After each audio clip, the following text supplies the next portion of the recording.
Good morning and welcome to the Core Connection. I'm Mira Rubin here with you on Enlightened World Network. And today's topic is allowing. And what would it be like if we were to be able to allow the possibility that everything that unfolds is unfolding for our betterment? And I know that can be a stretch, particularly with the challenges and tragedies that we experience in our lives. But let's just explore how that perspective could shift our beingness and our possibility in the experience of life.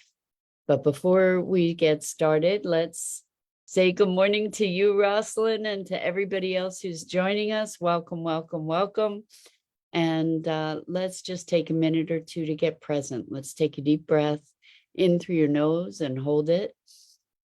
And imagine clean, crisp oxygen flooding your lungs, flowing into your bloodstream, nourishing all your cells and your organs, bringing vital life energy to your body and being. And as you exhale, exhale any tension, stress, negativity, fatigue. And now let's take another deep breath in through your nose and hold it. And this time, imagine brilliant, bright light lighting you up from the inside out, illuminating, electrifying, and energizing all your cells, your molecules, your electrons, creating a brilliant beam of light and energy from your heart out into the world. And as you exhale, exhale any remaining tension, stress, negativity, fatigue. And now let's press our palms together.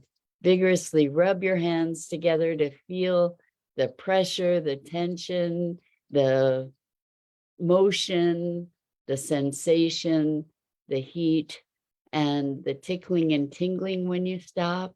Allow all those sensations to bring you present right here, right now, into this remarkable physical form that enables you to experience life. Welcome, welcome, welcome. So good morning. It's tax day. And so that's kind of where a little bit where today's topic comes from is allowing. Last minute rushing. I got a overnight delivery of my tax package this morning and spent the morning running to the post office and running against the clock, and had multiple moments to allow myself to just allow things to unfold the way they were unfolding and release the resistance, and it worked out perfectly, actually. So this is a very, very interesting topic of allowing, particularly in the face when we're trying to create a specific result.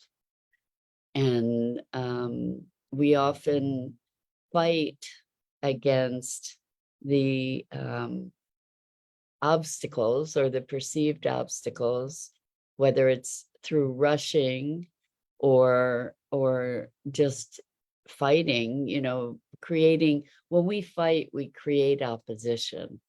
And that's actually a really interesting topic. So this conversation is actually the outgrowth of this morning, but also the outgrowth of two conversations I had with folks yesterday. And one was so interesting. Well, they both were, but they really both had to do with allowing. So one person was talking about fighting the chaos. And the question that I brought forward to them was, what would happen if you didn't fight the chaos? And their answers over and over and over, I kept asking the question. Fortunately, we have good enough rapport that they didn't get really angry with me, but I kept asking the question, what would happen if you didn't fight the chaos? And notion was that if they didn't fight the chaos, everything would be just in disorder and disarray. And I asked the question again, and I even emphasized the word fight. What if you didn't fight the chaos? Is that, nothing would ever get done. And we went on that way. And finally I said, what if, what does it mean to you to, um, to fight the chaos? And for them, it meant creating order. We finally got to the conversation of what would it mean not to fight? And everything for this person was so oriented around fighting that it was inconceivable that anything could get accomplished without that oppositional energy, without, fists clenched and bracing for this kind of hostile encounter. And it was so fascinating because we started getting into the inquiry, what would it be not to have to fight? What if you could address the chaos, bring order to the chaos without having to fight? I love that. Rosalind says, allowing implies there's no adversity. So what if, that's really what we're talking about. What if we came from a place of allowing that everything that is unfolding for our betterment, even the most tragic of circumstances, even the things that are heartbreaking and devastating. What if it were all received? What if we were able to allow all of it without the resistance, without the fight, to be receiving, to allow, to receive, and thereby be responsive rather than reactive? And so what was interesting, back to this person who has fought for everything, that's their experience in their life, is that they have fought for everything, that they felt extremely uncomfortable. They had this weird, inexplicable and unfamiliar, uncomfortable feeling in the face of entertaining not having to fight. And excuse me. So they were just, their head was spinning because it was such a completely foreign concept. This person has been tremendously exhausted, and you can only imagine how exhausting it is to be in a constant fight, and what a toll that takes on your nervous system, to be constantly in the midst of a fight. And what if that fight then is no longer necessary? There's the discomfort of not knowing what to do, not knowing how to be outside of that. And it was fascinating and very disorienting for this person to be entertaining. What if I didn't have to fight? What if I could just do what needs doing without fighting? So it was very profound. It was a very profound experience for them, and a very profound awareness. Because when you're always fighting, people are going to fight you back. Life fights back. You're creating all this resistance, creating all this opposition. And then there was another conversation with this person who was really struggling, really just struggling because they didn't want to have to do the stuff they needed to do. And they were present to just how much they didn't want to do this stuff. They didn't want things to be this way. Things shouldn't be this way. And when there was the space to allow things to be as they are,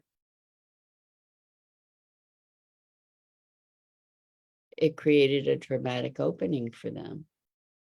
That what they recognized was, by being in this space of things shouldn't be this way, they were creating all kinds of resistance and suffering and struggle because they weren't accepting that things are as they are.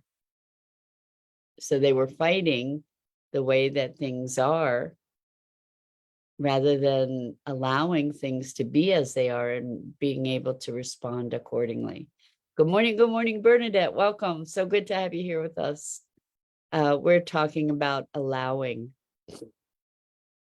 and how when we don't allow, when we don't make space for things to be as they are, and if we don't make space for things to serve us, then we're creating suffering, we're creating struggle, we're creating resistance and opposition. Rosalind says, putting the burden on yourself to accept something, how to change the space of woundedness to respond rather than reacting. Wow. Okay, so putting the burden on yourself to accept something. It's interesting. I'm thinking you might have something in mind that sounds really challenging to accept. Otherwise, accepting something wouldn't necessarily be a burden. So if there's a difficulty in accepting something, what we can look at is the way we're thinking about it. So Bernadette says, why is it a burden to accept? Exactly, that's my question as well. So how to change the space of woundedness, Rosalind continues, to respond rather than reacting. So if we're able to accept the space of woundedness and to recognize that we're feeling wounded, then we don't have to be resisting the woundedness. If we can allow ourselves to be with what's there, like this whole notion of things should be different. It was so interesting because with this person, I said, what if things are unfolding? He said, this person said things shouldn't be this way. And I said, well, what if they're unfolding exactly the way they should be, in massive air quotes, for your betterment? Maybe this situation that you're resisting and fighting against, maybe it's exactly what is called for you, for the bigger picture. So this vision of how things should be, the limited vision, was a narrowed focus of things shouldn't be this hard. And then when we open the focus to a broader view, we could see that what was happening was serving this person's higher intention of being present, being expansive, to be able to have this contrast so that they could recognize the opportunity that allowing things to be as they are presented to them. It sounds like it's kind of a circle loop kind of thing, but Rosalind says, recognize something shouldn't have happened and accept that it did happen. And Bernadette says, or is it, and has it become a burden to accept what is?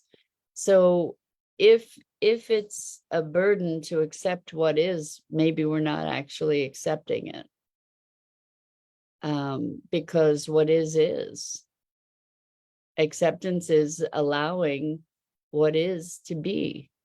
And so Rosalind says, recognize something shouldn't have happened. I guess we get to say, like, where is our should coming from? In some greater context, what if whatever it was that happened was the perfect thing that happened, because it set other things into motion, perhaps, that we don't see the ramifications of. So in some respect, this notion of what should or shouldn't have happened is a function of a narrow focus. When we say it shouldn't be that way, we're assuming that we have a broad enough vision to know how things are unfolding. And this reminds me so much of a session I had with somebody last week that I mentioned to you, where they were talking about the roots of hope. And they, in the process of this envisioning, they died multiple painful, excruciating deaths.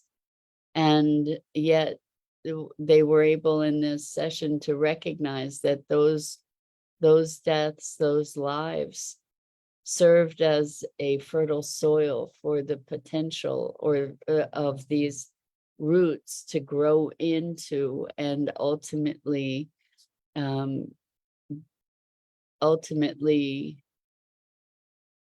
destroy or the temple, this temple or this tower, that all of those things, even though they were rife with struggle and suffering in the moment, all of these things served as fodder for the emergence of a new structure, a new potential, a new way of being. And so that was, Bernadette says, I think it's a fine line when the acceptance of a situation is based on performance from those you would trust. Yeah, so a lot of us torture ourselves with the notion of how things should have been or should be, and not really, really fighting against the way that things are, and because we want them to be different. And I understand that. I mean, there are lots of things I would like to be different, and they are the way they are. And I can either live in wanting them to be different. Wanting something to be different is different from seeing the potential for shifting something. Those are not the same thing. And I know so many people who have just broken and rebroken their own hearts, wanting things to have been different in the past, wanting things to be different in the moment. And when we recognize that things are as they are, we can then respond appropriately. As long as we're wishing for them to be different, we're often just living in a fantasy or a cycle of pain that brings us back over and over again to experiencing something that that isn't the way we want it to be. How many people stay in relationships that aren't the way they want them to be because they're trying to wish it into another situation? How many of us create all kinds of suffering for ourselves by denying what is? We want this to be different, and it should be different. And because it should be different, we're interacting with it in the way that we're begging, we're pleading, we're manipulating, we're trying, we're doing all kinds of things to make something different. when we recognize that it is the way it is, then at least we know where we are in that moment. You can't get from point A to point B if you don't know where point A is to start from. You just can't. If you don't know where your starting point is, there's no way that you can get directions to get where you're going, because you don't have an origin point. And so when we allow for things to be as they are, one of the first things that happens is that we're unburdened. We're unburdened because I'm not saying don't intend change, don't take action. I'm not saying that at all. And this conversation about should is creating a resistance that is assuming we know better, by the way, that we know how things should be, and reality is not matching our expectation or our judgment. And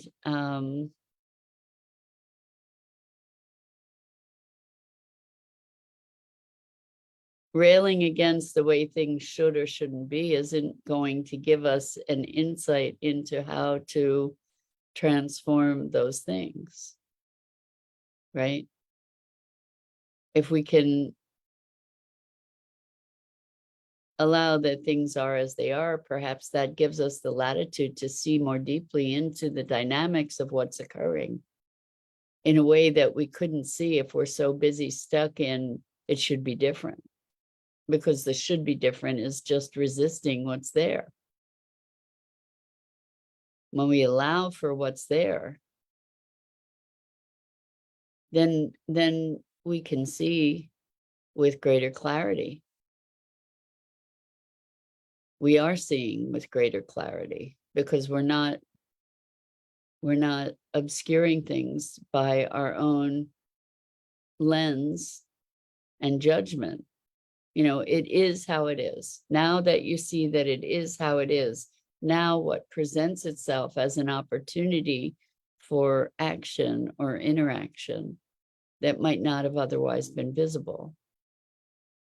So, and Bernadette, you said, I think it's fine. It's a fine line when the acceptance of a situation is based on the performance of someone you would trust.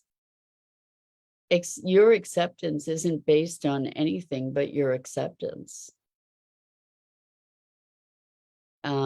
Your acceptance might be based on your judgment about the performance of somebody else. It might be based on what it means to you to extend that trust. You might have disappointment because you had an expectation that someone would behave differently. But all of that is your internal interpretations. Trust somebody to what? You extend an expectation. That's really what trust is extending an expectation of a certain type of behavior, perhaps. I'm trusting you to keep your word.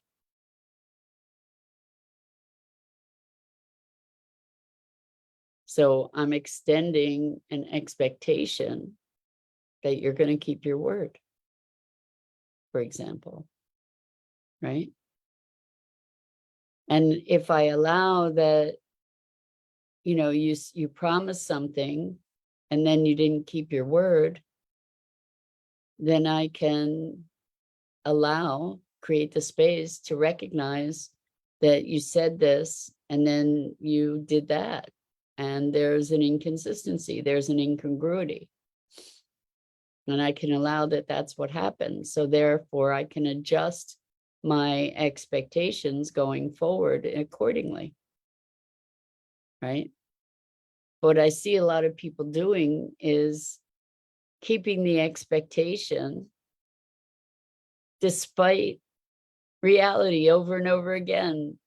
So let's say you make an arrangement to meet with somebody and they don't show up and they don't call, and you expected them to be there, and you can be angry because you had that expectation, whatever. You're having your own experience of how you're responding to that. And then they do it again, and you're still expecting them to show up. And then a third time. And so the thing is that you're not allowing for the experience of what actually happened. You're still living in your own expectation. You're not allowing for you're living in the should instead of the is, right? Rather than allowing that you might make an arrangement with this person and it's possible that they won't show up based on their performance. It's like adjust your expectation or not. If you don't adjust your expectation, that's okay. And it's probably in that case a recipe for suffering, right? Or disappointment. And you can't expect, this is a person telling you that you can trust them to not, it's likely that you can trust them to not honor their word. And if they do, that's a surprise. So allowing what is to be is what we're talking about, not fighting what is. It doesn't mean being inactive. It doesn't mean being complacent. It means making space for what is truly there. And that when we do that, there's a profound lifting of a burden around that. And I think that might be it for this morning. So I'm Mira Rubin. This is the Core Connection. And I go live here each weekday morning on the Enlightened World Network Facebook page and YouTube channel.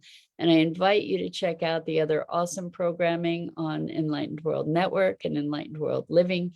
And I do have such gratitude to you for your willingness to engage in these conversations, which can sometimes be confronting and hopefully expansive.